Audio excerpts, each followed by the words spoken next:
Esther King had lived alone on her farmland for years. To the drilling men who came in boots and tailored suits, she looked like nothing more than an old black woman with no one to back her. Quiet, isolated, an easy target. They offered money, then pressure, then violence. Tires slashed, animals poisoned, a deadline issued. But what they didn't see was the past she carried. Years as a military sniper, wars fought in silence, battles won in shadows. So when they came in the night to take what was hers, they met something they never expected. Esther didn't fold. She fought like the war had never ended. Before we go any further, comment where in the world you are watching from, and make sure to subscribe, because tomorrow's story is one you don't want to miss. The morning unfolded with the kind of quiet grace that only land tended by memory could offer, and as the first blush of gold spread across the tips of the pecan trees, Esther King stood at the edge of her porch with a mug of coffee held steady in her right hand, her gaze sweeping over the wide expanse of farmland she had inherited, protected, and learned down to the last root and furrow, as if every inch of it were stitched into the fabric of her skin. At 74 years old, her back remained straight, her steps deliberate, and her breath calm, not because time had spared her, but because she had spent a lifetime training her body to answer only to discipline, not fear, not pain, and certainly not threats.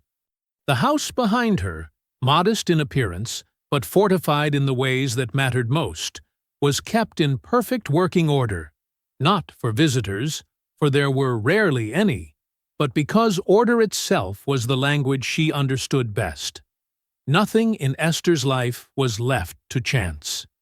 The curtains were always drawn in the same rhythm, the stove cleaned the moment it cooled, and the porch swept in even strokes, regardless of whether the wind had been kind or cruel the night before. Her land was more than a home. It was a perimeter, a responsibility, and a living extension of every lesson war had carved into her bones. She had always known the soil beneath her boots held stories far older than the house, and when she began noticing the small disturbances in the soil line near the northern field, the faint chemical odor rising after a storm, the subtle discoloration in the water runoff, the way her late husband's old geological notes had quietly hinted at what might lie deep beneath the surface, she had not panicked, nor had she celebrated. Instead, she made her own assessments, gathered samples, and, without telling a soul, initiated the slow and legally intricate process of securing her mineral rights through a lawyer she trusted 3 counties away, a man who owed her more than one favor and knew better than to speak her name out loud in a public office. It was a quiet maneuver, as careful and calculated as any mission she had led when she wore the uniform. And yet, even with every precaution in place, the news still seemed to travel on wind she couldn't trace, because just weeks after the filings began, strange trucks started appearing near her road, first parked off the gravel shoulder, then moving a little closer each time, always with dark-tinted windows and clean, white exteriors that stood in sharp contrast to the dust-covered locals who worked this land for real. The men inside didn't wear uniforms, but their posture gave them away. Too relaxed for regular contractors, too alert for salesmen, and with eyes that scanned the horizon like men used to walking into rooms they already intended to control. The first time one of them came up her driveway, he did so with a smile so polished it seemed to reflect the sun, wearing a button-down shirt rolled to his elbows, sleeves deliberately casual, as if he wanted to appear approachable, though the sharpness in his voice carried the same clipped edge as a man who wasn't used to being ignored. He introduced himself as a representative of a real estate development group with interest in strategic rural acquisitions, and said his team had heard about the value of her land and hoped to make her an offer that respected her legacy while providing her with the freedom to enjoy the rest of her years without burden. She hadn't invited him to sit. she hadn't offered him coffee.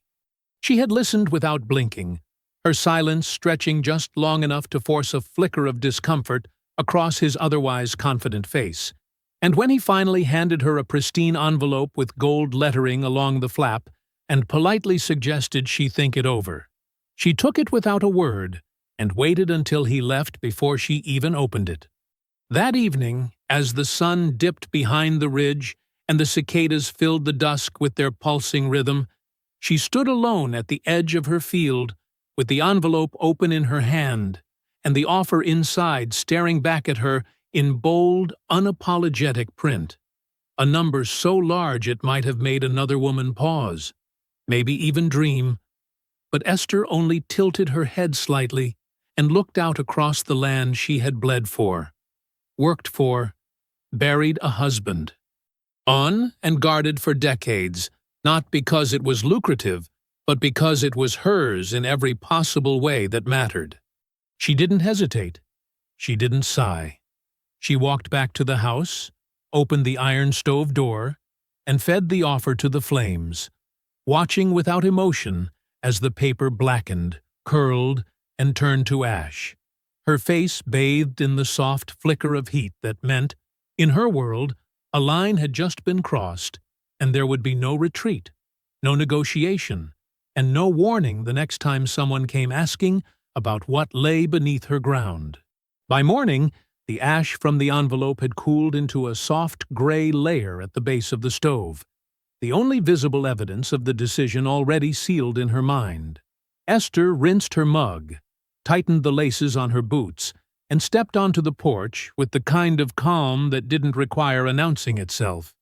The early light stretched across the fields in long golden bands, and for a moment, everything looked the same. The distant tree line unmoved, the fencing still standing, the gravel drive still quiet. But there was something different in the air, something subtle, like the feeling of a storm waiting far off the horizon, still hidden but undeniable. She drove to the courthouse as the town was just beginning to stir, the roads still empty, the storefronts locked in silence. Her truck rumbled steady down the cracked asphalt, its bed empty, her passenger seat holding nothing but the manila folder she'd prepared weeks ago. She had signed everything slowly, deliberately, her signature steady across each form. It wasn't just ink. It was claim, intention, defense. The courthouse lobby smelled faintly of floor polish and aging carpet, the kind of scent that seemed trapped in the baseboards no matter how many years passed. Esther stepped inside, nodded politely at the security guard who barely looked up from his crossword, and walked toward the records window where a young clerk with overgelled hair and a name tag that read Derek sat behind a smudged pane of safety glass. She slid the folder across the counter without a word. He glanced up, did a quick double-take like he'd expected someone else, then took the documents with an exaggerated sigh, as though handling paperwork from a woman like her at that hour somehow fell outside the scope of his job description. He scanned the top page, tapped a few keys, and muttered something under his breath about older filings being a pain to index. Esther said nothing. She simply watched. His fingers moved across the keyboard, too fast to be thorough, and when the final confirmation screen appeared, he hesitated just long enough to glance toward the hallway that led to the sheriff's office. He reached below the counter, slid his phone from his lap, and without a flicker of shame or subtlety, sent a message with his thumb hovering over the screen like a man doing something important, but routine. She made note of the way his eyes didn't meet hers when he handed her back the receipt. No smile, no goodbye. Outside, the sun had climbed higher. The morning had begun to warm, but the chill in the pit of her stomach had nothing to do with temperature. The clerk had sent a message. That meant someone would soon be coming. And they did. The SUV arrived 2 days later, late enough in the morning that the fog had burned off, early enough that neighbors wouldn't be around to see it. It came up the drive slowly, tires too clean, suspension too smooth, The kind of vehicle that belonged in private parking garages, not gravel roads. Esther stood on the porch already, hands at her sides, waiting. She hadn't armed herself visibly, but her stance was enough. The man who emerged wore a deep navy suit that looked tailored, but intentionally unbuttoned at the collar, a pair of brown boots with dust smudged just enough to look worn, and an expression that tried to project concern but couldn't quite mask calculation. His blonde hair was combed back with practiced ease, and his sunglasses hung from the second button of his shirt like a prop in a commercial. "Miss King?" he asked, stepping forward like he expected her to meet him halfway. She didn't move. "I'm Cal Briggs," he said, pausing for a beat as if the name ought to mean something. "I work with a group that partners with legacy landowners, folks like yourself, who've built something valuable and might be ready to transition into the next chapter." She raised an eyebrow. He pressed on. "I wanted to speak with you directly, respectfully, before things got too formal. You've got a beautiful piece of property here. Historic, good bones, and under all this charm, well, let's just say there's real value waiting to be unlocked." He let that last word hang in the air, like a salesman testing how far he could push, before revealing what he already assumed was his leverage. "I'm not selling," she said flatly. Cal smiled, but it was the kind of smile that didn't make it past the corners of his mouth. "Of course not. Nobody's asking you to rush. But we'd like to put something on the table, just so you know what's possible. We're not here to disrespect your legacy. Lord knows you've held this place down longer than most could, especially given everything else going on out here." He let his eyes sweep across the land, as if looking for evidence that she couldn't manage it anymore, as if the fall leaves and cracked dirt were proof that time had finally gotten the best of her. Then he took a small envelope from his inner coat pocket and placed it gently on the porch railing beside her. "Take a look when you're ready. There's more zeros than trouble. That I promise." Esther didn't look at the envelope. She looked at him. "You came out here to tell me I don't belong on my own land?" His smile tightened. "Not at all. I came to give you a choice. We like to work with folks who understand the world is changing. This isn't personal. It's just business. You've done well to hold on to this place, Miss King, but we both know. Land like this? It won't be quiet much longer. Might as well get something while you can still call it yours." There it was, not in the words themselves, but in the way he said them. The assumption that she didn't know what was best for her. The quiet implication that a woman like her, black and old, and living alone on a tract that white men now wanted, must somehow have missed the memo that it was time to let go. He didn't say anything vulgar. He didn't raise his voice. But Esther had lived long enough to recognize the tone behind the manners, the control buried inside the courtesy. She picked up the envelope, weighed it in her hand without opening it, and said, "You finished?" Cal tilted his head, clearly surprised. "Because if you're not, go ahead. I've got time," she continued, voice even but laced with steel. "But if you are, then take your boots and your offer and get off my land before I make you forget every dollar in that envelope." He didn't smile this time.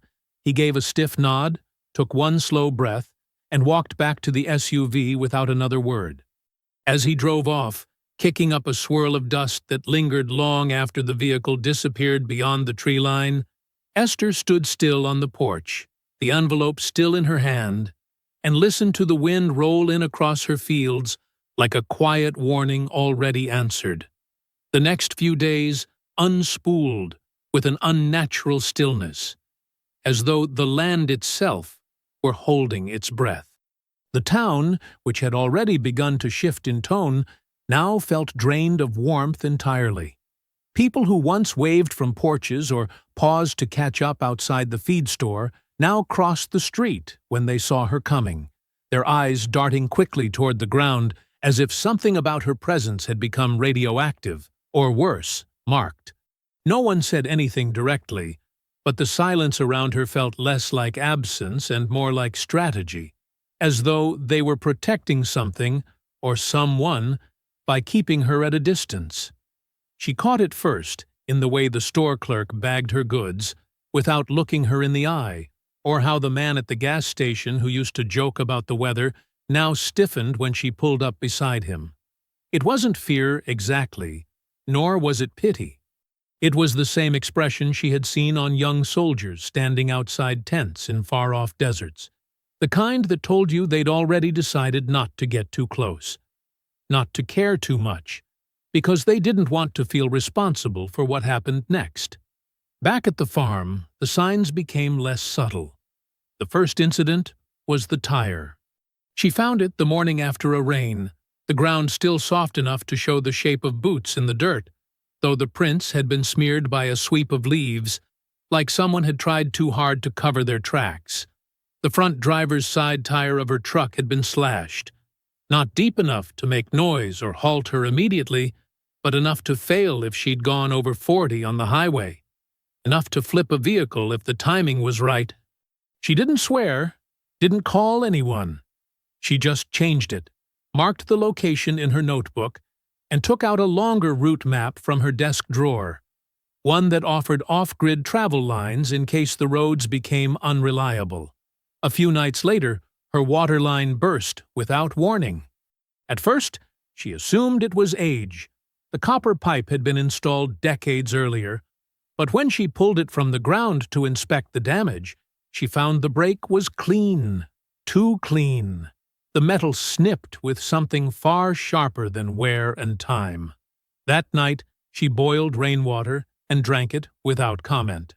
The following morning, she rerouted her filtration tanks and began storing emergency reserves in sealed containers. It wasn't until she walked the goat pens near dusk and found her eldest nanny goat lying on her side, stiff and bloated, that the line between warning and declaration was finally crossed. The animal had been healthy, old, yes, but eating well, moving steady. There was no sign of a struggle, no evidence of illness, only the telltale foam at the mouth and the swelling in the joints that spoke of deliberate poisoning. Esther stood there for a long time, one hand braced against the fence rail, watching the last flies settle on the carcass like shadows with wings. She buried the goat herself at the edge of the north pasture, marking the grave with a stone she carved nothing into. That evening, as the sun slid low and the light stretched across the fields in long, honey-colored streaks, she descended into the cellar beneath the pantry and opened the reinforced cabinet that had not seen daylight in more than a decade. Inside, her sniper rifle lay in perfect alignment, wrapped in oiled cloth, each piece cleaned and checked every year on her birthday, out of habit, more than preparation. She unwrapped it slowly, testing the scope, calibrating the zero, running her fingers along the stock as though reading Braille. It was an extension of her body, as familiar to her as her own breath. She brought out her sidearm next, loading it with methodical care before sliding it into the holster clipped against the inside of her waistband. She returned to the porch not with fear, not with rage, but with a quiet sense of arrival, as though some long-dormant part of her had merely been waiting for permission to wake. The next few days were spent walking the land in measured silence, not to admire or harvest, but to catalogue, diagram, and prepare. She moved through the fields with a tape measure, a compass, and a carpenter's chalk line, plotting distance against line of sight, marking every natural blind spot and elevation point. She sketched a map by hand, identifying angles of fire, backup shooting positions, and choke points near the fencing where her land narrowed between the oaks and the bluff. Tripwires were laid at shin height, looped with fine copper wire and camouflaged with straw. She rigged perimeter alarms using repurposed radios and pressure switches hidden inside overturned feed buckets. The windows were measured, blackout drapes trimmed and stitched with heavy cotton to absorb light. The barn was reinforced from within, reinforced not with planks or nails, but with anticipation. Every night before sleeping, she took a walk under the moon, counting her steps, watching for broken twigs, measuring silence by the absence of crickets. Then, on the sixth evening, just as the shadows deepened and the air took on the metallic scent of approaching rain, the SUV returned. Only this time, it didn't come alone. Two more trucks followed, darker in tone, their headlights off, their tires cutting slowly across the gravel. Esther stood at the edge of her porch, hands tucked into the deep pockets of her jacket, not moving, not blinking, as Cal Briggs stepped out of the lead vehicle. The man beside him was taller, broader in the chest, with sleeves rolled high enough to show military tattoos faded by time or poor choices. Cal didn't wear the same polished confidence as before. This time, there was no pretense, no envelope, no introductions.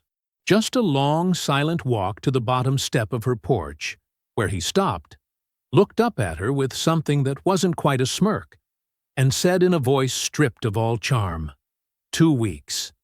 That's all you've got left to come to your senses." He glanced toward the house, toward the barn, toward the horizon. "After that," he continued, his voice low and even, "you won't be able to stop what's coming. And you'll be real sorry you didn't take what we offered when it was still in one piece." She didn't speak. She didn't move. And when he finally turned to walk back to his truck, the only sound was the wind slipping through the corn and the low hum of his engine as it idled in the growing dark. The night after Cal's warning passed without incident, but it brought with it a silence that was too clean, too complete, like the stillness of a hallway right before a door bursts open. Esther slept lightly, boots beside her bed, rifle within reach, every breath measured, every muscle resting just beneath the surface of readiness. By morning, her decision had settled, not as a reaction to fear or pride, but as the only logical outcome when faced with a threat that no longer pretended to be anything else. She began her preparations the same way she once had in the mountains of Afghanistan, by walking the ground not as a farmer, but as a soldier reconfirming terrain she already knew by instinct.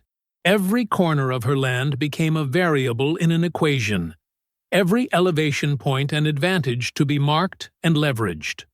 She moved deliberately through the grass, kneeling often to press her palm into the dirt, testing for softness, measuring depth, accounting for how the earth would shift beneath the weight of boots, not her own. The first tripwires went up at the edges of the west field, concealed by dried leaves and set low enough that no one would see them unless they crawled. Copper wires stretched between posts that appeared to be broken fencing, but were in fact carefully placed anchors, each one rigged to a series of buried chimes and pressure switches connected to an old CB radio system she'd reconfigured by hand. When the wires tripped, the signal would trigger a silent vibration beneath her floorboards. Not a sound, not a light, just a whisper through the bones of the house that someone had entered the outer ring. Inside the barn, she cleared the central corridor, moved the animal feed to the far wall, and reinforced the door with 2 heavy oak beams she'd kept for just in case, though she never said what the case would be. From a trapdoor beneath the grain bin, she pulled up a rusted tin box caked in dust and sealed with a code lock, her late husband's, untouched since the year he died. It took her a moment to remember the combination, but her fingers found it before her mind did. The muscle memory outpacing thought. Inside were the old journals, bound in canvas, and filled with his small, meticulous handwriting. There were notes on water lines, gas pressure levels, seismic readings taken long before modern scans confirmed what he already suspected. Tucked in the folds of the final notebook was a laminated map marked with red grease pencil slashes, locations across the property, notated in a cipher only she and he could read, symbols for observation points, line-of-sight corridors, fallback zones, Beneath the map, wrapped in oiled cloth, was the external drive. It bore no label, no markings, just a black shell and the weight of something left behind not for curiosity, but for survival. Esther set it aside, knowing it would come into play later, knowing the information it held would have value, either as a shield or a weapon. She spent the next 3 days wiring the house and land with hidden cameras, small enough to nestle in tree hollows and fence rails, powered by solar units, and fed into a laptop she kept under the false drawer of her writing desk. The screens flickered to life, quadrant by quadrant, until the entire property unfolded in real-time visuals. Every tree line, every gate, every approach, visible through at least 2 angles. She watched them for hours, adjusting lenses, recalibrating angles, noting where her own blind spots remained. That's when she found the first scout cam. It had been placed high in a tree near the eastern slope, camouflaged well, but not well enough for someone who had spent a career spotting glints of metal from hundreds of yards away. She climbed the ladder with care, removed the unit, and pried it open on the tailgate of her truck. It wasn't amateur tech. It was clean, small, and fed into a secured uplink. She smashed the internal chip with the butt of her screwdriver, tossed the shell into her burn barrel, and then circled the perimeter until she found the second one, tucked beneath a false knot in the bark of an old hickory tree near the creek bed. This one she didn't destroy. Instead, she rewired the transmitter, looped its signal, and fed it footage from 2 days prior. Calm land, no traps, no activity. A still life meant to trick the eye. If they were watching, they'd now be seeing nothing at all. That night, she reached out to Isaac. He answered on the 3rd ring, his voice rough from bourbon or sleep. Though with Isaac, it was hard to tell which came first. "You back in the game?" he asked, before she even said her name. "I never left it," she replied, her voice low and steady. "You calling means you need a scan," he said. 4 square miles, stitched. I need heat signatures, recent tracks, anything crossing the timberline. I'll send it in 24. I'll pull from my no AA backup. Should be clean. Make sure it is. If they're watching my land, they're watching everything. A pause followed, not from doubt, but from understanding. "You alone?" he asked. "I'm enough," she said. He didn't argue, just exhaled through his nose and said, "You always were. Check your inbox tomorrow." She hung up without goodbye. By the next morning, she had relocated her primary sniper nest to the old silo, its steel frame still stable despite the years, now cleaned and converted with sandbags, blackout tarp, and a mattress she cut down from the guest room. From this height, she had clear views of the road, the northern woods, and all 3 approach paths. She opened her rifle case, clicked the magazine into place, adjusted the scope by half a notch, then laid prone with the stock pressed against her shoulder. Her eye aligned to the glass, her breathing slowed, and the wind whispered through the cracks in the metal walls. She loaded the final round and murmured to herself with a tone that didn't tremble, didn't waver, didn't break. Not a prayer, not a curse. Just the same phrase she'd whispered in every country, every operation, every moment, where the trigger was her language and silence was the reply. 0 wind. The sky had folded itself into ink by the time the first vibrations reached the foundation of the house. Esther, lying flat in the loft of the silo, felt the subtle tremble through the stock of the rifle before she saw anything. A rhythm in the gravel, soft but intentional, like boots trying too hard to sound like footsteps left by deer. She didn't shift. She didn't blink. Her cheek remained pressed to the stock, her eye steady behind the glass, the reticle tracing the moonlit slope that led to the fence line near the cattle gate. Then came the light, or rather, the absence of it. 3 sets of headlights shut off in sequence as the trucks crept in slow. The way predators circle when they've decided patience no longer matters. The vehicles fanned out without sound, their doors opening with the kind of caution that only comes from men who expect a fight, but assume they'll be the ones controlling it. Tactical boots landed in the dirt. Gloves adjusted on forearms.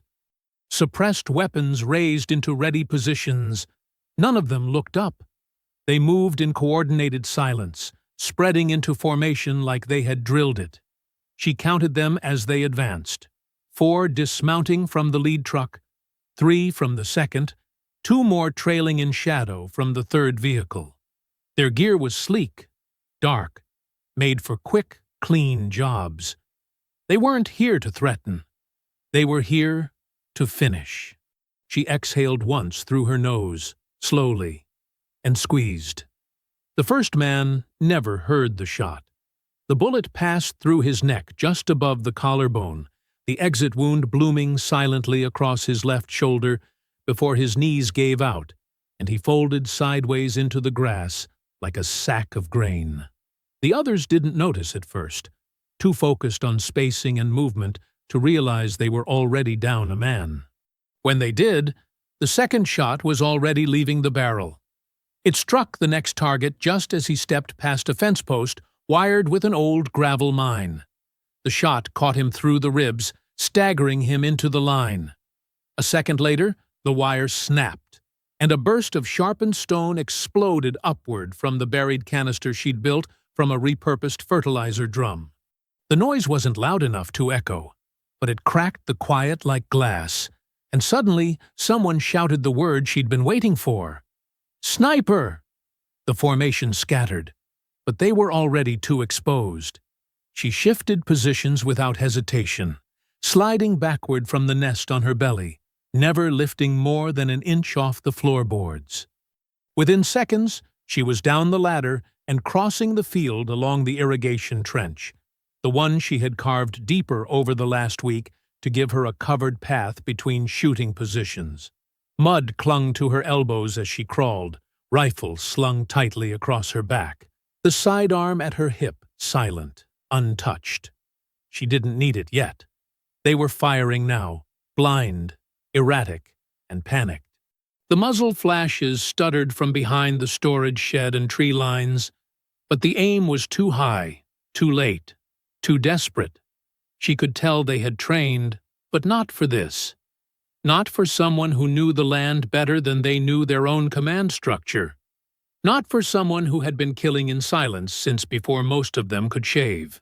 She reached her second nest, tucked into the broken corner of an old hay barn, the beams reinforced with sandbags, the crawl space beneath covered in burlap and coated with dust.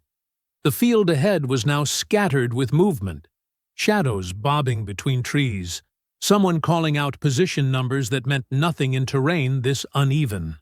She pulled the bolt back, fed in the next round, and aligned the scope. Another man dropped, this one mid-sprint, a clean shot to the thigh that toppled him face first into the ditch.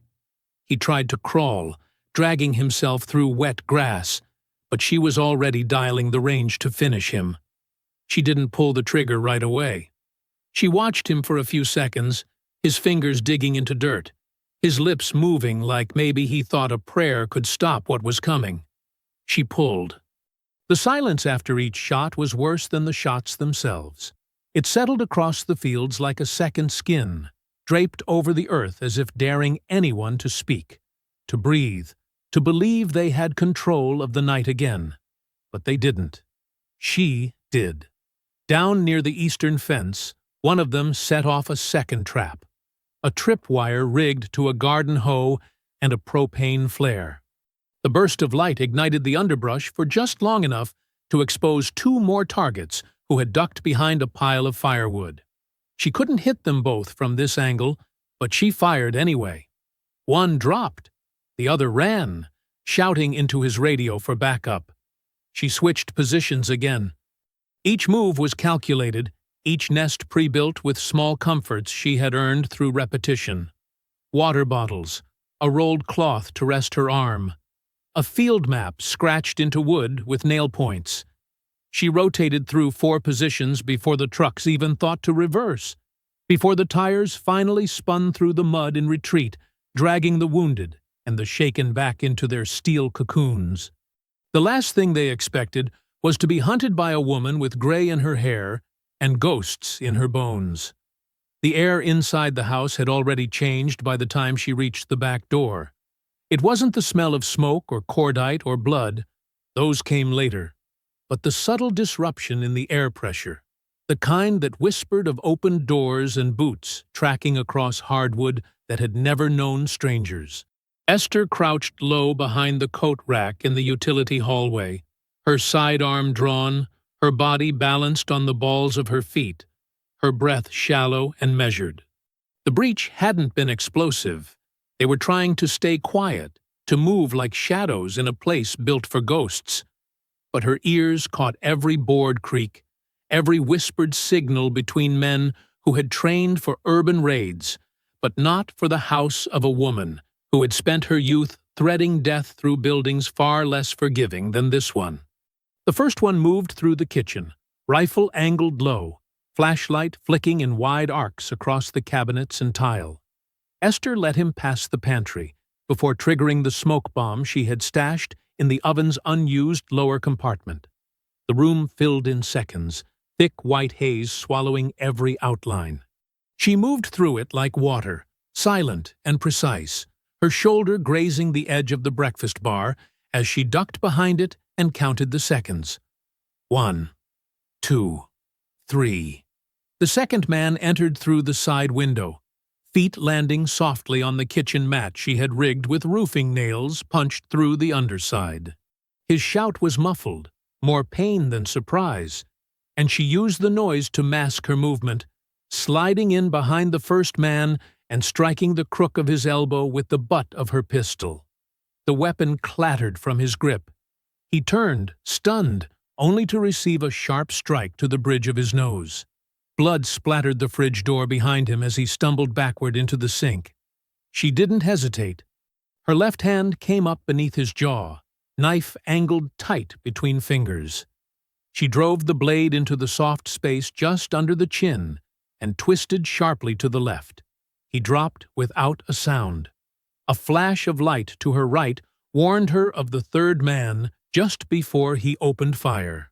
The bullet grazed her shoulder, the heat of it tearing through the outer fabric of her jacket and biting into skin with a sting sharp enough to jolt, but not slow her.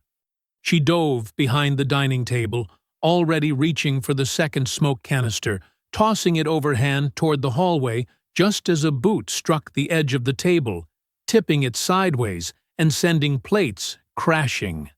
The flare hissed as it ignited, spraying sparks into the stairwell. The hall lit up in bursts, pulsing red like a heartbeat too loud in the ears.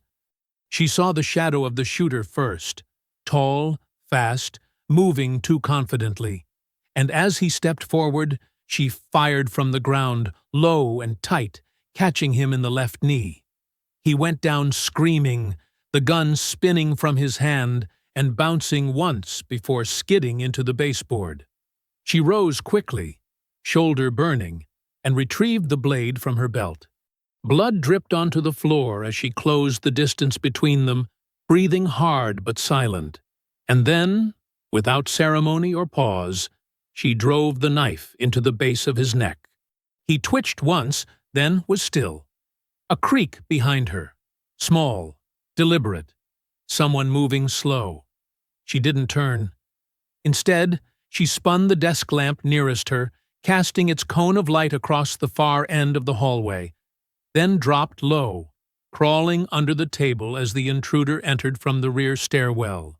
She watched his legs move past her hiding place, steady, careful, his breathing controlled. He was smart, checking angles, ignoring the distractions, but not smart enough. Esther reached up and pulled the cord on the swing lamp just above the bookshelf. The movement drew his eye for half a second. Long enough. She lunged forward and stabbed upward. the blade slipping through the bottom of the lampshade and into his chest with a force that rattled the shade itself. The man gasped, staggered backward, and collapsed into a chair, gurgling as his lungs filled with blood. Only then did she pause, leaning against the edge of the wall, panting, her hand pressed to the bleeding groove along her shoulder. It wasn't deep, but it would need wrapping. Not yet. Outside, the gunfire had faded, the others having retreated, regrouped, or been taken down by her traps and scope. Inside, the only sound was the labored breath of one last man still alive. Barely. He lay face down near the kitchen entry, his rifle out of reach, his hand clutched around his side where she had struck him with the blunt edge of her blade, knocking him unconscious just moments before. She pulled a zip tie from the pocket of her coat, rolled him roughly onto his stomach, and bound his wrists with practiced speed. Then, with a grunt and one final breath to steady herself, she dragged his limp body down the hallway, through the back door, and across the yard toward the barn. Blood streaked behind her, dark and glistening in the cold moonlight. The war had entered her house. Now she would take the fight into theirs. By the time she secured the barn doors behind her and stepped back out into the field, the land had already begun to shift again. It wasn't the wind or the trees that moved, but the air itself, thicker now, heavier, pulsing with the kind of tension that comes not from fear, but from the certainty that what's coming next is built for destruction. The first wave had been a test, an underestimation. The next would be something else entirely. She made it halfway to the front pasture before she saw the silhouettes, larger this time, moving in tighter formation, heads low and shoulders square, like they'd done this before in places where mercy wasn't written into the mission. The trucks didn't stop at the road. They surged forward with engines cut and lights off, their tires rolling silently through the gravel and mud, as if they had trained for darkness and silence the way she had trained for silence and death. She counted 9 men on foot, moving fast, bodies bent beneath the weight of heavier gear, breech kits, shields, canisters strapped to packs, hammers in hand, their movement too clean for hired muscle and too reckless for law enforcement. From her vantage point behind the irrigation tank, she watched as 2 of them approached the back entrance, crouched low beneath the living room window. One of them held a gas canister, the other a sledge, and both looked up at the same time, nodding once before preparing to strike. She didn't wait. With a flick of her wrist, she triggered the tripwire that ran from the doghouse post to the base of the porch steps. The wire, invisible in the dark, snapped back the latch on a flare rigged above the gutter, and in a sudden burst of shrieking light, the front yard ignited in a blinding white blaze. They staggered back instinctively, shouting for cover, but the confusion had already begun to spread. 2 more men, who had circled wide toward the south pasture, ran straight into the claymore equivalent she had buried beneath the false trough. The explosion wasn't deafening, but it was precise, sending shards of jagged rebar and thick, wet dirt into the side of the tractor, and one of the attackers with it. She moved fast, darting from the tank to the garden trench, her shoulder flaring in pain with every stride. The leg wound she'd taken during the earlier fight had tightened, stiffening with cold and dried blood, but it didn't slow her. She reached the comms jammer beside the compost bin, a reconfigured field radio connected to a solar power cell, and a frequency disruptor she had purchased second-hand from a ham operator with questionable loyalties. She powered it on and slid the dial to the dead zone between law enforcement and commercial radio bands, watching the green light flash once, then hold. Their radios would be useless now. They wouldn't even know why. Shots rang out near the barn. Wild, scattered, desperate. She dropped flat against the row of overturned soil, crawled until she reached the fence post near the willow tree, and sighted in through the scope she had mounted on her backup rifle. One of the attackers had taken shelter behind her wheelbarrow, firing into the dark like it might answer him. She steadied her breath, exhaled, and squeezed. He dropped forward into the dirt, his body limp before it landed. At the house, they finally breached. The back door splintered under the weight of the hammer, the metal frame snapping with a groan that echoed across the yard like a church bell fractured by fire. Esther knew they would come through the kitchen first, that they would stack, clear, and assume their speed gave them the upper hand. What they didn't know was that she had removed the refrigerator from its usual spot and replaced it with a frame-mounted steel rod, bent at an angle, set just above eye level. She reached the porch seconds after they entered and slipped through the broken siding on the north wall. Moving through the smoke-filled hallways, she used their confusion against them. Two were already blinded by the flash flares, rubbing their eyes, weapons swinging low. A third moved with intention, pressing through the smoke, barking orders that didn't match military cadence. She ducked beneath a swinging flashlight beam, pressed herself against the pantry wall, and waited for the thud of his boot to pass the threshold. Then she struck. The rod connected with the side of his head, just above the ear, and the man dropped instantly, collapsing with a grunt into the floorboards. She reached down to roll him over and froze. Cal. His face, even bloodied and slack-jawed, was unmistakable. The same smug curve to the jaw, the same polished arrogance now collapsed in a heap beneath her kitchen light. She bound his hands quickly, dragged him by the shoulders through the hallway, and left him behind the upturned dining table before returning to clear the house. When the sun finally rose, it did so without drama. The field smoked in soft tendrils, patches of churned earth glowing faintly in the new light, and her porch was littered with debris, broken boots, spent magazines, a gas mask hanging from the rail like a piece of shed skin. 3 of them were alive. 2 of the subordinates lay unconscious in the grass near the west field, both stripped of weapons and gear, their arms tied behind their backs with electrical cord. Cal remained inside, groaning now, shifting slowly like he had expected to wake somewhere easier, softer, safer. Esther stood at the top of the porch steps, her body slick with sweat and grit, the blood on her shirt a mix of her own and others. Her breathing was even.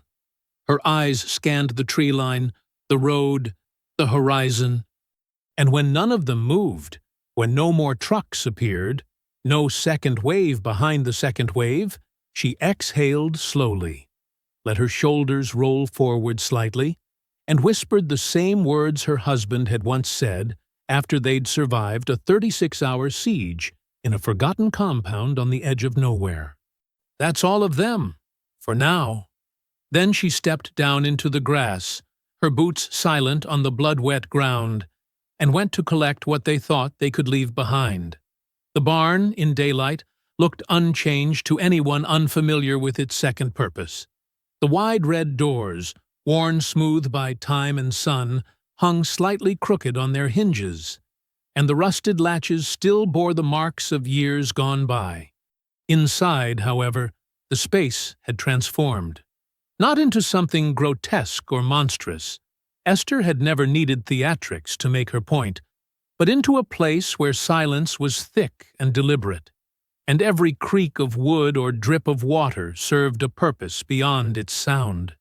The 3 men sat bound to reinforced chairs she had bolted into the concrete days ago, each positioned at a slight angle from the others, just far enough apart that they couldn't whisper, couldn't see each other's expressions, but could hear everything.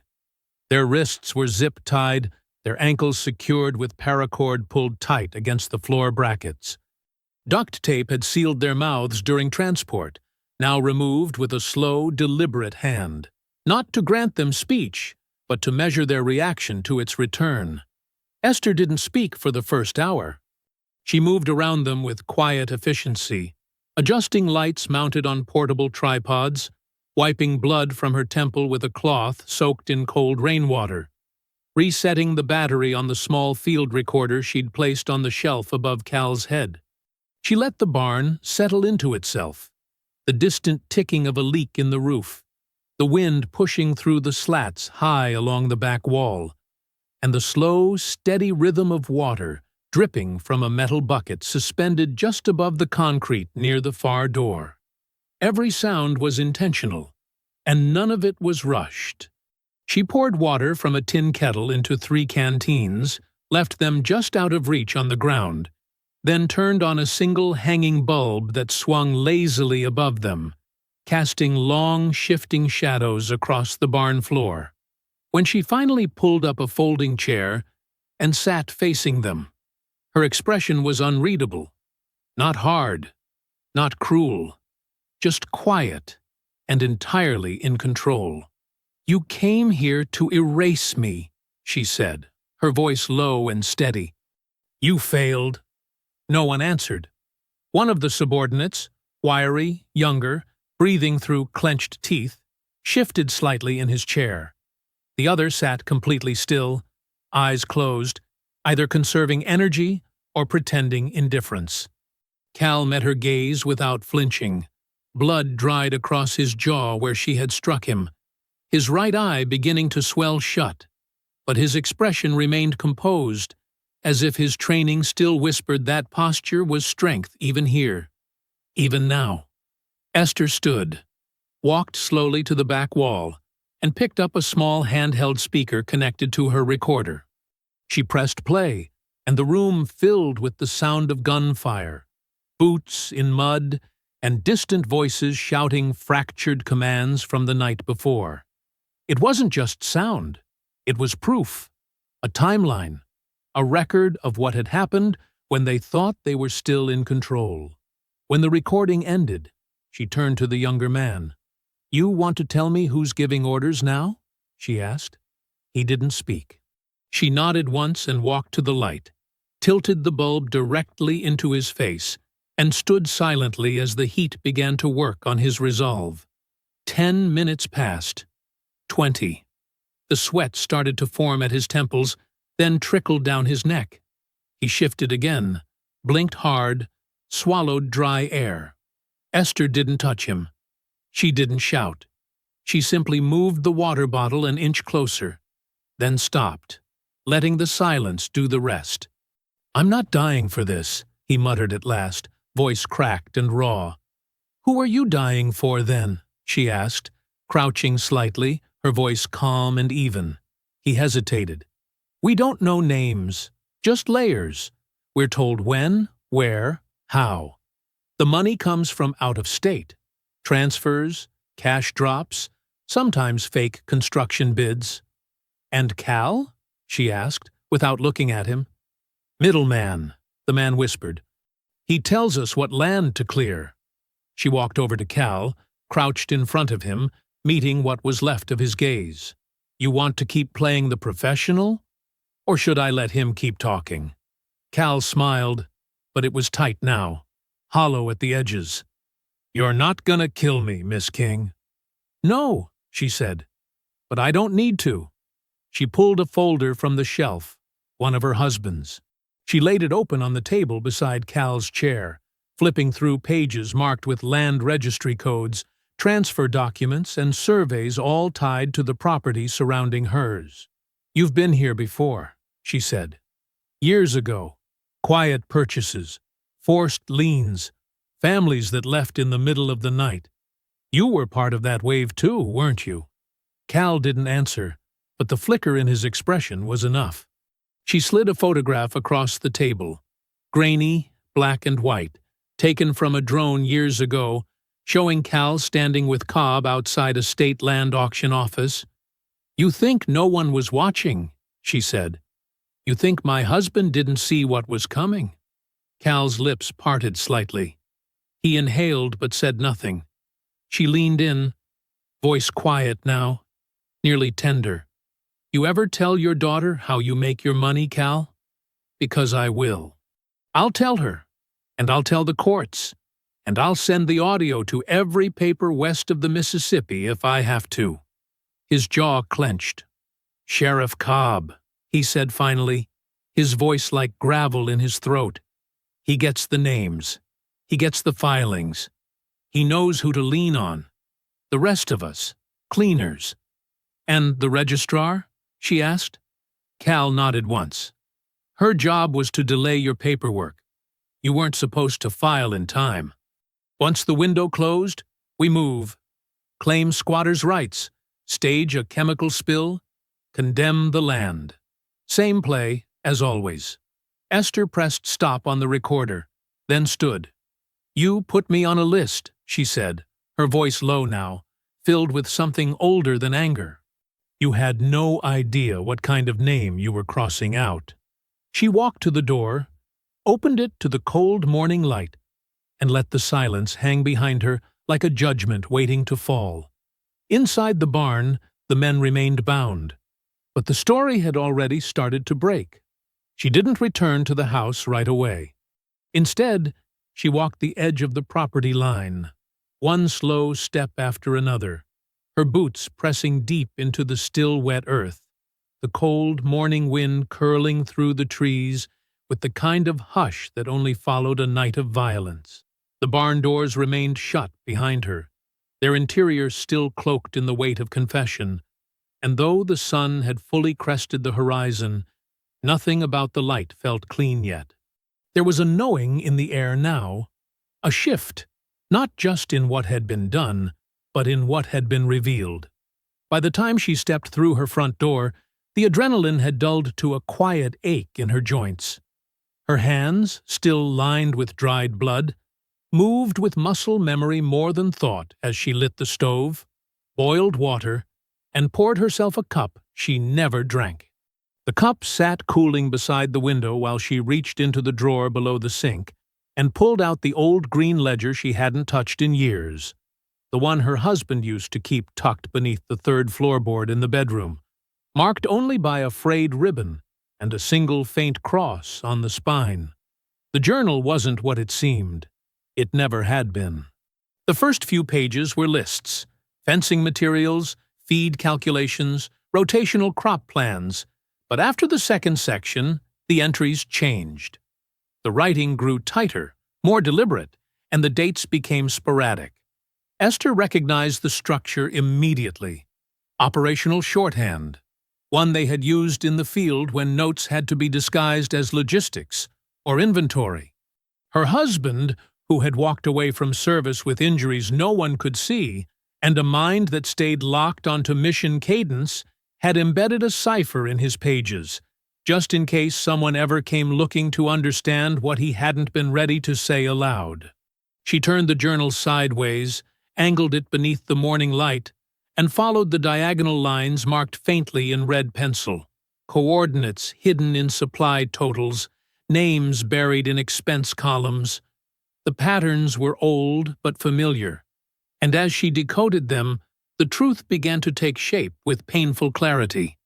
He had known about the gas years ago, not from a neighbor, not from a company report, but from a quiet contract signed by an out-of-state agency that had flagged the mineral content beneath their land as high value.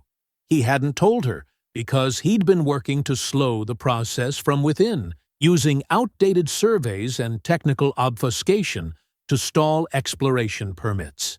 He hadn't wanted her to worry. He thought he could buy them time. But someone had found out. The entries near the back grew darker. There were notes about meetings with a state officer, a man who had promised confidentiality, who had taken copies of the forged maps and said he would bury them beneath other filings until the political winds shifted. Esther read the dates carefully. One stood out, circled twice in black ink, and followed by only one more line, written in a hand that had started to shake. Meeting confirmed. Cobb's name came up. Need to be careful. That was the last entry. Her husband had died in a single-car accident on the highway. Back from that meeting, the truck found crumpled in a ravine. The report said the brakes had failed. No autopsy was ordered. Sheriff Cobb was the first on the scene. He had personally delivered the folded flag and the condolences. Esther closed the journal, her fingers resting on the frayed edge of the last page, her breath shallow but steady. The noise outside, birds, wind, the distant groan of tree limbs, faded until there was only the pulse in her ears and the weight of understanding settling in her chest.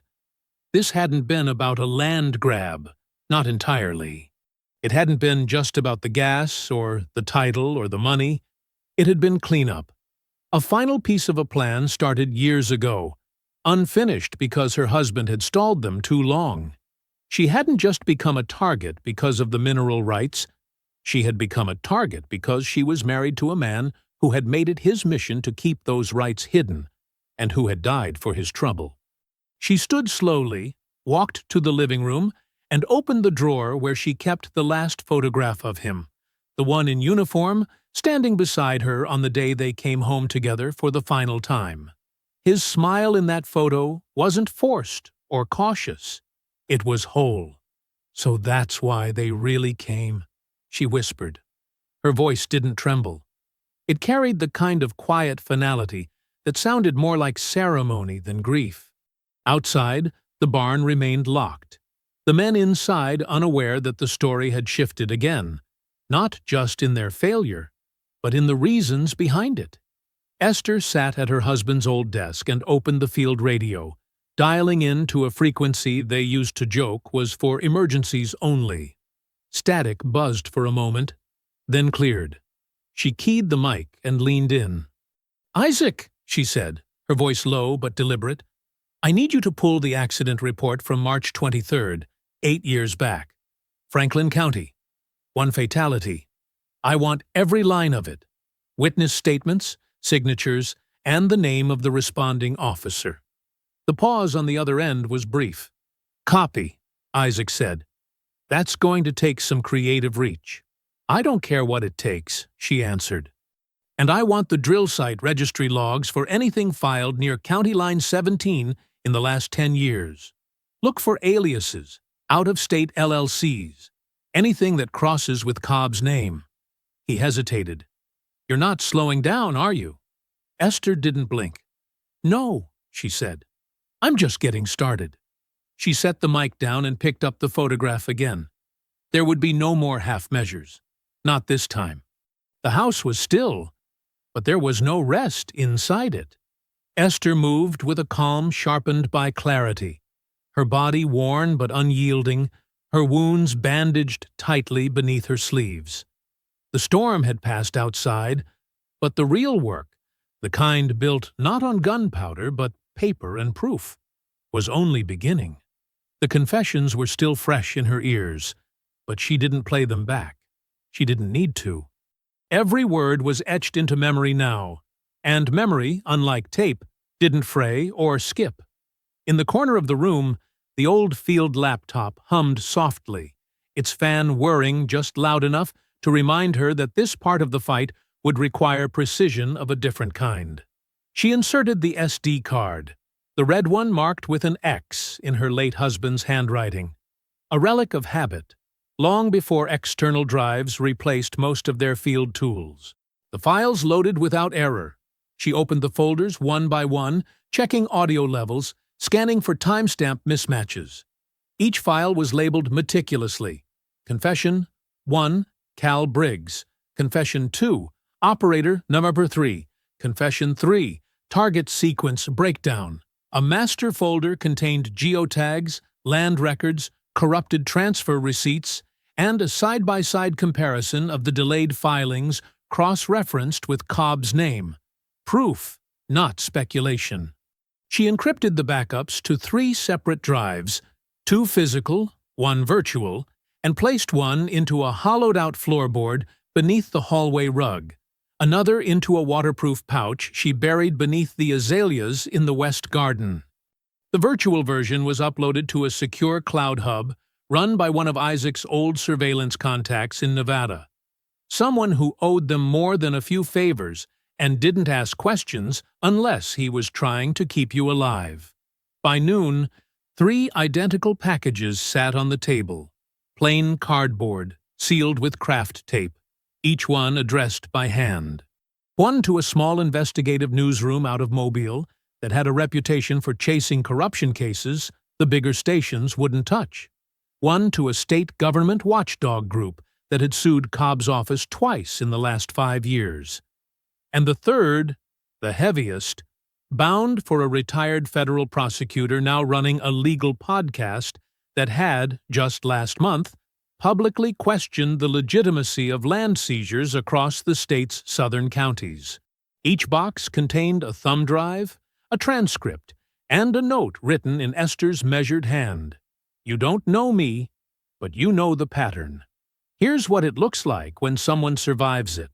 She drove the parcels herself, using the old truck with the stolen plates Isaac had sent her last spring as a joke that had become useful in a way neither of them expected. She mailed each package from a different post office in 3 different towns, pausing in none of them long enough to register as familiar. At each stop, she left a small piece of her silence behind and carried nothing back but air. That night, with the barn secured and her house again dark, but fully wired, she sat at the kitchen table and opened her notebook to a name she hadn't written in years. Mariah Knox. She had seen her once, years ago, giving a talk at a veterans' rights rally about environmental displacement and legal protections for underserved landowners. The young lawyer had spoken not with anger, but with clarity. And clarity, Esther had learned, was rarer than rage in most people who fought against systems like this. Mariah had since made a name for herself challenging corrupt pipeline contracts and winning 3 injunctions against state-backed drilling corporations tied to interstate fraud. Esther hadn't needed her before. She did now. She placed the call just after 10. The phone rang 5 times before a calm, no-nonsense voice answered. Mariah Knox. This is Esther King. You don't know me, but you've been tracking my land. A pause, then the sound of a laptop keyboard tapping. You filed the mineral claim out of Franklin, 72 acres. Filed late, but it stuck. That's right.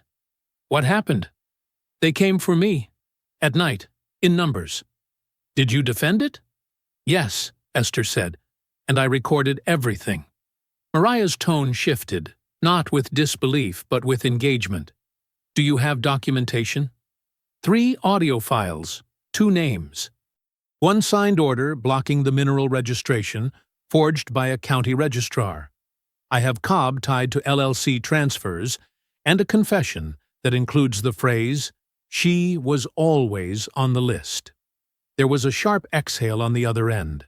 Then, silence.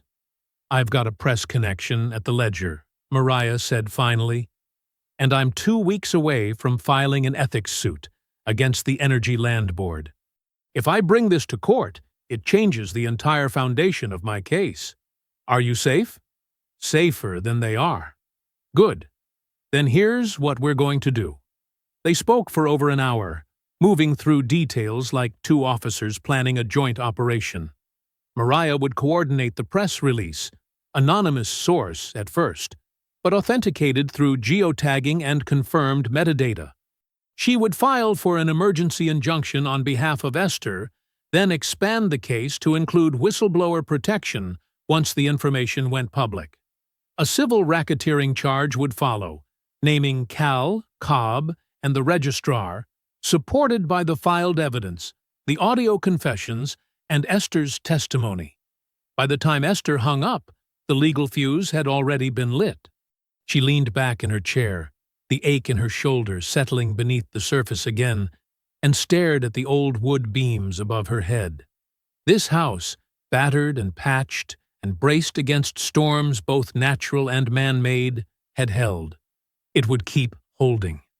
Outside, the wind pressed softly against the windows, not howling but whispering, as though the land itself had taken a breath. In the barn, the men remained tied, and the recorder clicked softly on its timer, logging each hour as further proof of life. And somewhere beyond the trees, far from the blood-soaked ground they had tried to take. Sheriff Cobb was already starting to feel the tremble of something he couldn't stop.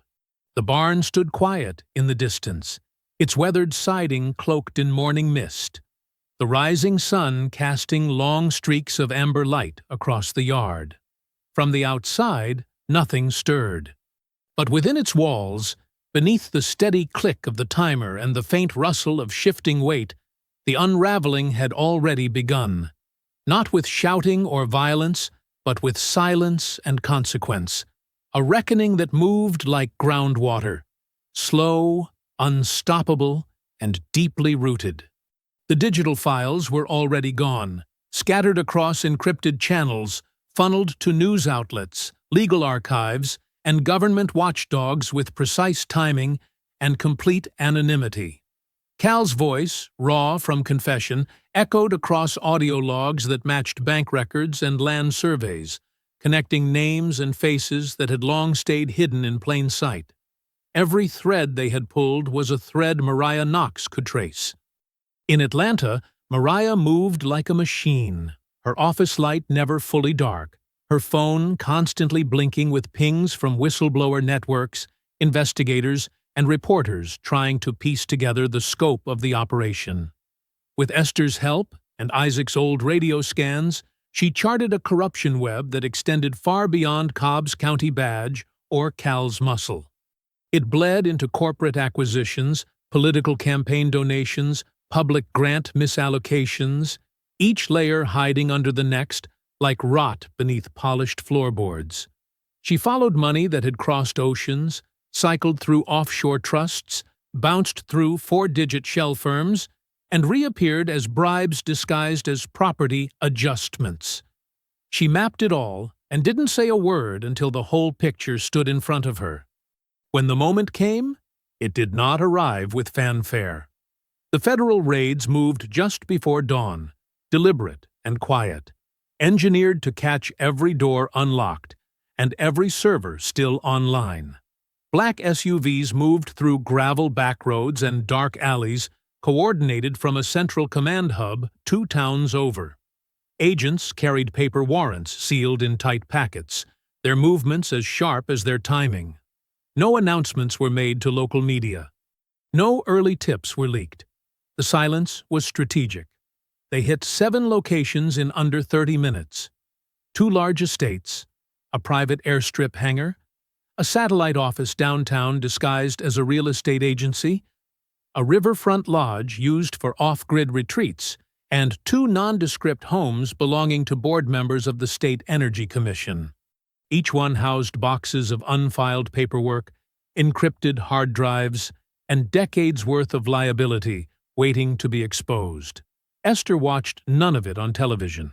She sat at her husband's desk and stared at the grain in the wood, her hand resting on the same radio she had used to call Isaac only days before. She wasn't interested in headlines or photos. She had no desire to hear talking heads debate whether her actions had been legal or excessive. The land was still hers. Her name was still hers. That was all she needed. Meanwhile, Cobb's attempt to flee unfolded with a mix of arrogance and desperation. He had driven 3 states over in a rented SUV, his passport a forgery bearing a Florida birth date and a Mississippi license number that hadn't been valid in over a decade. He checked into a roadside inn under the name Leland Gibbons and paid cash.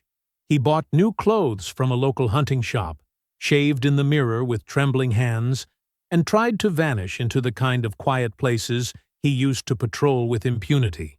But the net had already closed. He was pulled over by a state trooper just past the levee. The vehicle flagged before he even crossed the county line. Inside the SUV, they found burner phones, a stack of cash in foreign currency, and a map with 3 border crossings circled in red ink. He didn't protest the cuffs. He just looked off into the trees as if they might open up and offer him one last escape. But there were no more exits. Back on Esther's land, the men she had left bound in the barn remained right where she'd placed them, silent, still, and in no position to run. She hadn't spoken to them since that final recorded confession. No threats, no questions, no gloating, just food left within reach, water refilled, and a heater humming low in the corner. Enough to keep them from freezing, but not enough to offer comfort. When the first federal agents arrived on her land, she met them at the gate with no weapon in hand, only a folder containing passwords to the encrypted backups and the digital key to her own logs.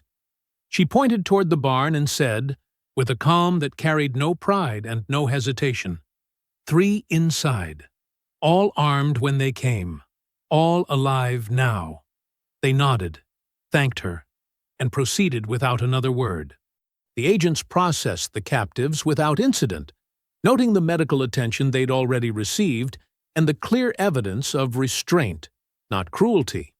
The men were shackled and led away, no longer soldiers or enforcers, but witnesses and evidence in a case they never thought would leave the county line. Cal, for all his bravado and threats, gave a full deposition within 48 hours. Faced with a wall of evidence, federal charges, and a string of accomplices eager to trade stories for lighter sentencing, he accepted the role of whistleblower. His testimony sealed 3 federal indictments and helped accelerate subpoenas against 2 sitting state energy commissioners. Back at the courthouse, Esther's paperwork, once stalled, lost, or conveniently delayed, moved through without friction. No more clerks side-eyeing her, no more misfiled signatures or forgotten stamps. Her legal title was restored, mineral rights secured, and ownership reaffirmed at every level. When asked if she'd be willing to appear in court or on camera, her answer was the same. No interviews, just closure. By week's end, the headlines had changed. What began as a missing permit case in a forgotten township had become a national story of land theft, corporate conspiracy, and one woman's refusal to yield. But Esther didn't watch the broadcasts. She stood near the barn, staring at the scarred dirt, where trucks had once rolled in and bled back out, where boots had pressed deep into her ground with arrogance, thinking she would fold. She didn't fold, and they would never forget the cost of underestimating her. The indictments came swiftly once Cal's statement was entered into evidence. In a sealed courtroom session attended by federal prosecutors and forensic auditors, his confession, matched with GPS logs, recorded wire transfers, and internal correspondence pulled from seized servers, became the keystone in a case that had been quietly building momentum behind the scenes. One by one, members of the State Energy Board, city zoning officials, and regulatory agents who had rubber-stamped illegal contracts began submitting their resignations. Some cited personal reasons. Others vanished behind non-disclosure agreements. But the headlines told a clearer story than any official memo. A coordinated effort to defraud vulnerable landowners in favor of a syndicate hidden behind shell companies and offshore accounts. The men tied in Esther's barn had been transferred into FBI custody by the time the morning sun reached its peak. She had left the barn doors open, deliberately, so the agents could see the evidence without obstruction. They found the captives fed, bandaged where necessary, and seated beneath a blinking camera that had logged every hour of their captivity. Esther had kept everything clean. No bruises that didn't come from the fight, no injuries inflicted after surrender. They had been given blankets, water, and medical aid. One of the agents, after reviewing the footage, simply nodded and made a note in his report. Subject used non-lethal restraint and demonstrated clear intent to preserve life once targets were incapacitated. There were no further questions. As for the ones who had not lived through the night, their bodies were recovered with care, tagged and bagged by professionals who knew better than to ask Esther what had happened in the dark. The evidence told the story for her. The propane flare near the firewood stack, the shrapnel pattern by the southern fence, the deep impressions left behind by the breaching hammers still clutched in dead hands. Each piece aligned with her account and matched the timestamps from her mounted cameras. The federal report would later classify all 10 deaths under defensive action taken during an organized armed assault. It was a legal term, but one that carried no stain on her name. Sheriff Cobb didn't run far.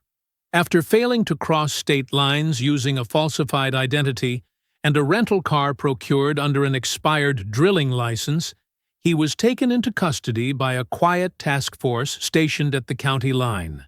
His suitcase held more than fake credentials. It held a thumb drive encrypted with bribe records, land grab directives, and a partial list of targeted properties. Esther's name was circled in red ink. He had no chance to speak for himself in court. His arraignment was closed to the public, and though his mugshot leaked within hours, the press release simply read, "Charged with conspiracy, racketeering, and obstruction of justice in a multi-state fraud case." He was denied bail. Mariah Knox handled the rest with surgical precision. She and Esther reviewed every document together at the old kitchen table where the war had begun. It was there, beneath the soft light of a single lamp, that they laid out the paths for restitution. Esther's mineral rights were not only honored, but secured under full federal protection through a clause in the Whistleblower Land Security Act, a provision rarely used, but invoked in light of the attempted land seizure and violence she had endured. The rights were irrevocable. The land could never be touched without her express permission. No more loopholes, no more games. When Mariah offered Esther a seat on the advisory board for the new Land Protection Coalition, named in honor of her fight, Esther declined with the same quiet certainty she had carried through the worst of it. "I didn't do this to join another room full of people with opinions," she said plainly. "I did it so the next black woman holding a deed doesn't have to pick up a rifle just to keep her ground." Instead, she used part of her settlement, not the hush money from lawsuits, but the clean federal payout tied to protected mineral claims, to establish the King Land Trust. Its mission was simple: to locate, defend, and preserve black-owned farmland across the South. No politics, no cameras, just quiet paperwork, legal firepower, and permanent ownership that couldn't be stolen by forged bids or buried clauses. The men who had come for her never spoke her name again in court. Cal pled to a reduced sentence in exchange for everything he knew, which turned out to be considerable. The two men captured beside him accepted plea deals as well. Their silence traded for time. None of them saw the inside of her barn again. And the land itself, the fields that had once hidden traps and soaked up blood, grew quiet again. Not in the sense of forgetting, but in the way trees remember storms without needing to speak of them. Grass regrew over the buried safe. The fence posts stood tall once more. And in the far corner of the property, where the dirt ran redder than anywhere else, Esther placed no marker. She let the wind have that place. When asked later why she refused every media request, every feature article, every invitation to speak, she answered only once, and it was to Mariah, sitting on the porch one evening as the sky bled orange behind the hills. "They already got my story," she said. "I don't need to sell it back to them." The new boards on the shed didn't match the old ones. They were smoother, paler, and still smelled faintly of sawdust and fresh stain. But Esther didn't mind. She ran her hand along the grain, feeling the clean lines where chaos had torn through weeks ago. Around her, the sounds of rebuilding were soft but constant. The low scrape of a trowel, the rhythmic thump of boots against dirt, the occasional hammer tap when someone found a stubborn nail. None of it was rushed. The volunteers who showed up didn't come with speeches or sympathy. They came with tool belts and thermoses, old habits from lives spent in uniforms, carrying quiet knowledge of what it meant to lose something and then build again. The shed was first, but not the last. Across the western acres, A new structure rose slowly over the summer, low to the ground, broad in its footprint, with rooms that opened onto wide porches and halls designed without corners. It was a retreat, built not for ceremony or accolades, but for use. Veterans came from counties near and far, some wearing their fatigue in the curve of their spines, others in the way they looked at tree lines a second too long. They didn't ask what had happened on the land. The wind still carried the echoes, and the dogs made sure no one got too close without permission. But they respected the quiet, and that was enough. Mariah visited now and then, usually on weekends, bringing updates on legislation, land rights victories, and sometimes just cornbread and black coffee. She always parked in the same spot, just shy of the willow tree that leaned over the gravel drive like it had been listening through the whole fight. Esther kept her company on the porch, where the two women sat without urgency, without needing to fill the space with anything more than presence. Occasionally, they'd talk about the trust, how many acres had been added, what counties were next, how to handle new threats wrapped in friendlier language. But more often than not, they simply watched the sun go down. One morning, just after dawn, the front screen door creaked open, and a flash of brown fur darted out across the porch steps. The pup was fast, full of bark and energy that seemed too big for his small frame. He circled the garden twice before darting straight into a rake, knocking it over with a clang that sent birds scattering from the trees. Esther didn't flinch. She stepped slowly into the light, leaning on the cane that now supported her right side, and looked at the chaos unfolding in her yard. "Bullet," she called calmly. The pup stopped mid-spin, turned, and bounded back toward her, skidding to a halt just shy of her boots. She crouched slowly, one hand steadying herself on her knee, the other reaching out to stroke the top of his head. "You'll learn," she murmured. "Everything worth protecting takes time." Each morning, she walked the fields again. Not all the way to the borders. Those paths were longer now, and her legs still stiffened when the air turned cold, but enough to let the land see her, to let it know she hadn't forgotten what it cost to hold it. The cane tapped against the dirt with a rhythm that had replaced the weight of a rifle, but it didn't mean less. She paused often, at the edge of the garden, at the slope that overlooked the creek, at the small patch of earth where the blood had soaked deepest.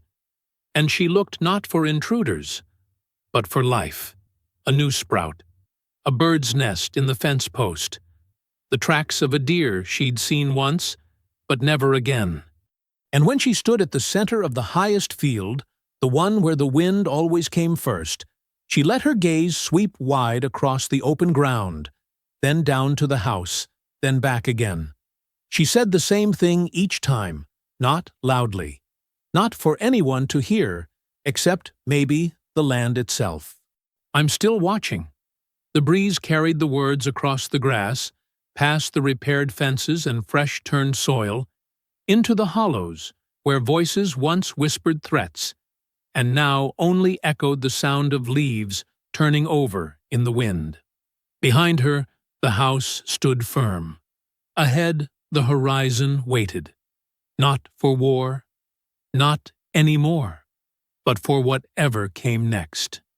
The grave was tucked at the edge of the north pasture, beneath a canopy of sugar maples that dropped golden leaves in October, and a cool hush year-round.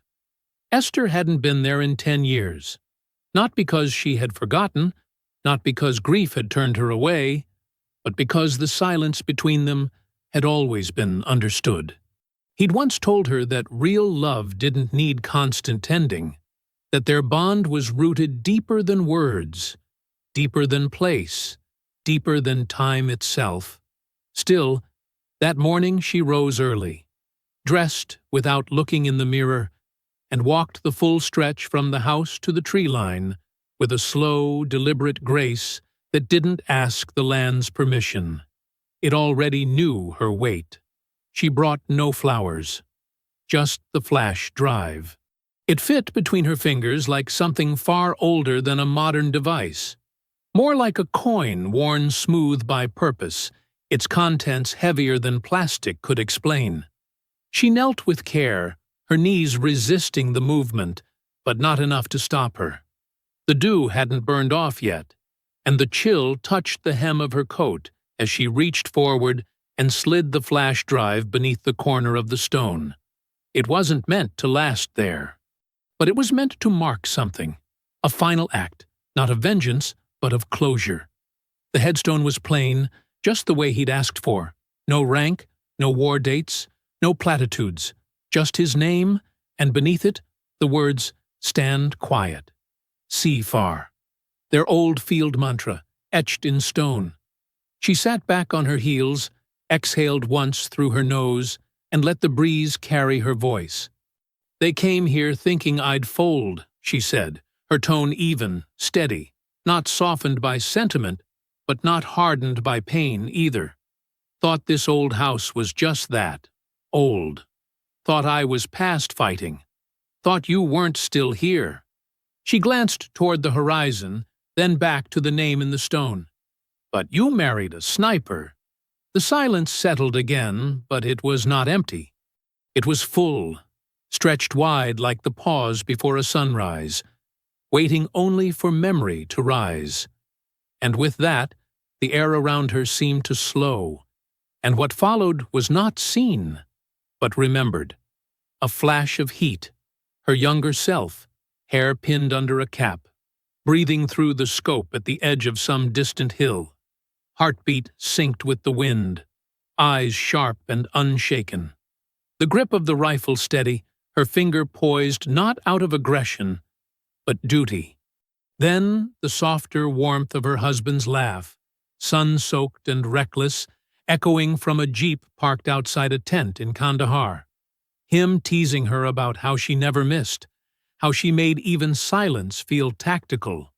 She'd rolled her eyes, but smiled anyway, because he was the one person who never looked at her like she needed fixing. Another memory bloomed.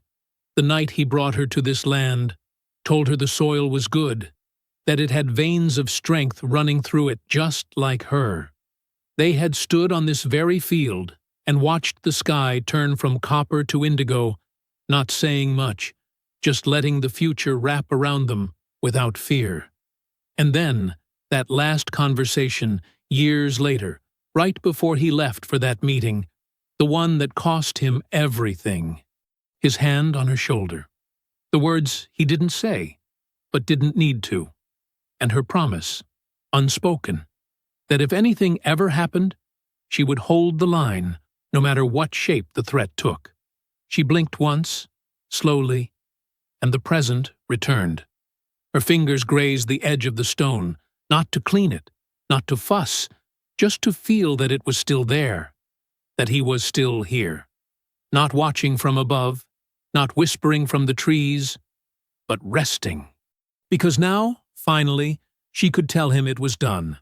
She rose, using the cane for balance, and stood facing the pasture. Bullet sat nearby, watching with a tilt to his head, as if he knew this wasn't just another walk. "You can rest now," she said, not to the wind, not to the earth, but directly to the space between them. And with that, she turned and made her way back down the worn path toward the house, the cane tapping steady rhythm against the ground, the flash drive tucked safe beneath the stone, and the sun rising strong behind her back. The camera crew arrived late in the afternoon, their van rolling up the gravel path with cautious tires, as if even their equipment understood it was trespassing on sacred ground. Esther had agreed to the interview only after they promised two things: that she would have the final word, and that nothing would be edited to soften the truth. No narration, no dramatization, no pity. She wore a dark blue button-down shirt, sleeves rolled just past the wrist, and a silver pin at the collar that once belonged to her husband. Bullet lay by her feet as the director adjusted sound levels and tried not to stare too long at the rusted traps lined neatly on a shelf behind her.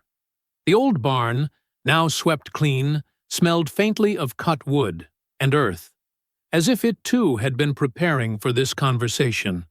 When the camera blinked red, she didn't speak right away. She let the air hold, let the crew shift uncomfortably in the silence.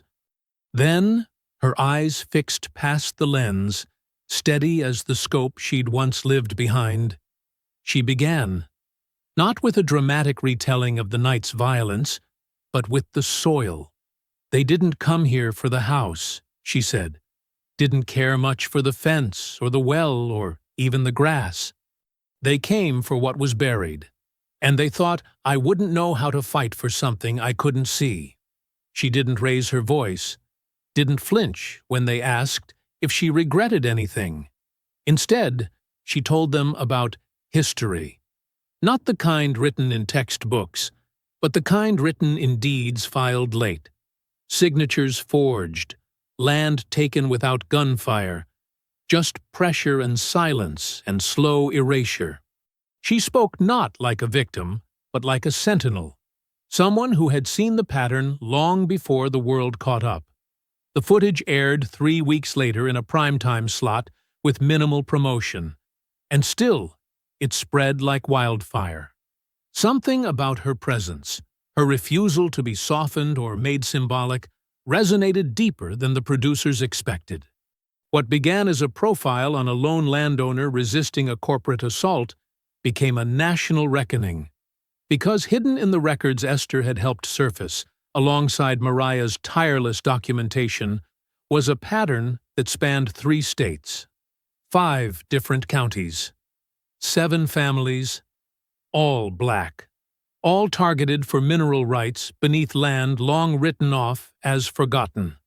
One company name showed up on every paper trail, though never at the top. Shell corporations with names like Green Horizon LLC and Southern Future Ventures. Auction house signatures from frontmen with no digital footprint. Land agents who disappeared when subpoenas were issued. But the dots connected. And when they did, the federal probe expanded. By the time the indictments were unsealed, over a dozen officials had resigned or been placed under investigation.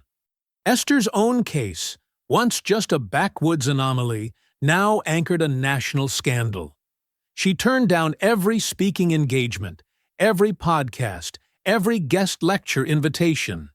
She did not want to be turned into a brand, but she agreed to sit for one last segment, months later, filmed quietly on her porch with no makeup crew, no microphone clipped to her collar, just her voice and the steady rustling of the wind through the stalks.